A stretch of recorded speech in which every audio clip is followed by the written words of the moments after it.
میرے نبی تشریف لے جا رہے ہیں، آپ کو آواز آئی یا رسول اللہ، آپ نے یوں دیکھا کوئی نظر نہیں آیا، پھر آواز آئی یا رسول اللہ، دیکھا تو ایک ہرنی گلے میں رسی چارپائی سے بندھی ہوئی وہ آپ کو پکار رہی تھی۔ آپ قریب آئے، کیا ہے؟ کہ آپ کا صحابی مجھے پکڑ کے لایا ہے، میں اللہ کی تقدیر پہ راضی ہوں، مطلب ذبح کی جاؤں گا، لیکن میرے چھوٹے چھوٹے بچے ہیں وہ بھوکے ہیں، اگر آپ مجھے چھوڑ دیں میں ان کو دودھ پلا کے واپس آ جاؤں۔ تو آپ نے فرمایا اگر تو واپس نہ آئی تو پھر، کہ اگر میں واپس نہ آئی تو اللہ مجھے جہنم میں ڈال دے جیسے انسانوں کو ڈالے گا۔ تو آپ نے اس کی رسی کھول دی اور وہیں بیٹھ گیا، اس نے دوڑ لگائی اور پہاڑوں میں غائب ہو گیا۔ دیر گزر گئی تو آپ نے دیکھا وہ پہاڑ سے اتر رہی تھی اور آ کر کہا یا رسول اللہ میں حاضر ہوں۔ اللہ اکبر، اسے خبر ہے میں کیوں حاضر ہوں۔ یہ ہمارے فیصل آباد کا بازار والا 10 روپے کے پیچھے وہ جھوٹ بولتا ہے کہ زمین آسمان کانپ اٹھتے ہیں۔ آپ نے اس کو رسی سے باندھ دیا اور پھر بیٹھ گئے۔ دیر گزری، وہ صحابی ہے جنہوں نے پکڑا تھا شکار کے لیے، وہ دیکھ کے پریشان ہو گئے، یا رسول اللہ آپ کیسے؟ کہا بھائی میرا ایک کام ہے چھوٹا سا۔ کہا کیا؟ کہ یہ ہرنی میں ہدیہ مانگتا ہوں آپ سے۔ کہا یا رسول اللہ ہم تو جان قربان کرنے کے پیچھے پھر رہے ہیں، آپ ہرنی کہتے ہیں؟ کہ بس یہ دے دو، لے لو۔ تو آپ نے اس کی رسی گردن سے نکالی، کہا الحق باہلک، جا اپنے بچوں کے پاس چلی جا، سچ نجات دیتا ہے، جھوٹ ہلاک کرتا ہے۔ میرے بچوں ایک ہرنی جتنی سچائی سیکھ لو، اپنی زندگی سے جھوٹ نکالو اگر اللہ کو پسند آنا چاہتے ہو۔ نہ تہجد پڑھو، نہ اشراق پڑھو، نہ اوابین پڑھو، فرض نماز کا تو معافی کوئی نہیں، اس کی تو معافی کوئی نہیں، سچ بولو۔ فرض روزے کی معافی کوئی نہیں، مت رکھو تم نفلی روزے، مت کرو تم نفلی حج۔ فرض حج ہے کرو، فرض زکوٰۃ ہے ادا کرو، فرض نماز ہے نہیں چھوڑ سکتے۔ سچ نہ چھوڑو، سچائی نہ چھوڑو۔ جو قوم جھوٹ اور بددیانت کا شکار ہوتی ہے انہیں دنیا کی کوئی طاقت عزت نہیں دے سکتی، چاہے وہ تہجد گزار ہوں اور چاہے وہ دہری ہوں۔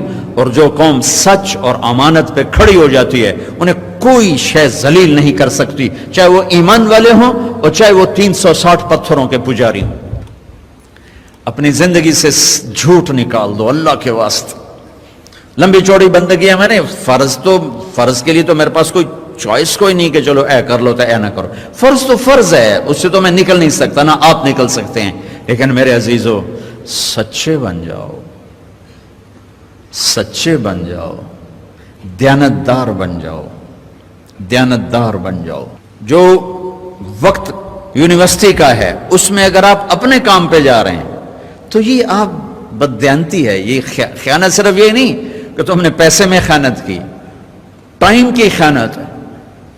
یونیورسٹی کے ٹائم میں پروفیسر صاحب اخبار پڑھ رہا ہے، یہ خیانت ہے اس وقت کے ساتھ جس کی گورنمنٹ اس کو تنخواہ دے رہی۔ یونیورسٹی کے ٹائم میں وہ حاضریاں لگا کے اور اپنے کام کو جا رہا ہے، یہ خیانت ہے اس ٹائم کے ساتھ جس کی وہ تنخواہ لے رہا ہے۔ اس کو سرکاری گاڑی ملی ہے، اس کے بچوں کو اسکول چھوڑنے جا رہی ہے، یہ خیانت ہے۔ بددیانتی اللہ کی نظروں سے گراتی ہے جیسے پتھر اوپر سے نیچے آ کر گرتا ہے،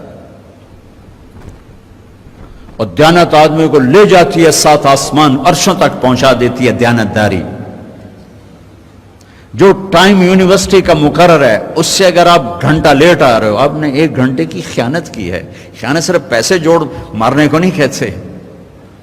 آپ نے بچوں کو پڑھانا ہے، نہیں پڑھایا، تم نے پڑھنا ہے، تم آئے پڑھنے کے لیے، یہاں تم کسی اور کام میں لگے ہو، تم نے ماں باپ سے بھی خیانت کی، اللہ سے بھی خیانت کی، اس یونیورسٹی کے ساتھ خیانت کی۔ پروفیسر صاحب یونیورسٹی کے ٹائم میں کسی اور کام میں لگا ہوا ہے، یہ خیانت ہے۔ اگر اللہ اس کے رسول کا پسندیدہ بننا ہے تو میں لمبے چوڑے وظیفے نہیں بتا رہا ہوں، چھوٹی چھوٹی 2 باتیں بتا رہا ہوں۔ سچائی، امانت، سچائی، امانت۔ ہمارے ایک بزرگ تھے، وہ ٹیلی فون کے جی ایم ہو کے ریٹائر ہوئے تھے، اور تبلیغ کے بھی امیر تھے۔ جب وہ دفتر میں آتے تھے تو تبلیغ کا ایک بول نہیں بولتے تھے کہ بھائی یہ تنخواہ میں ٹیلی فون کی خدمت کی لیتا ہوں، یہاں کوئی تبلیغ کی بات نہیں ہوگی۔ اور جب وہ دفتر سے نکل جاتے کہتے ہیں ہن میرا ٹائم اپنا ہے، ہن کوئی ٹیلی فون کی بات نہیں ہوگی، اب صرف تبلیغ کی بات ہوگی۔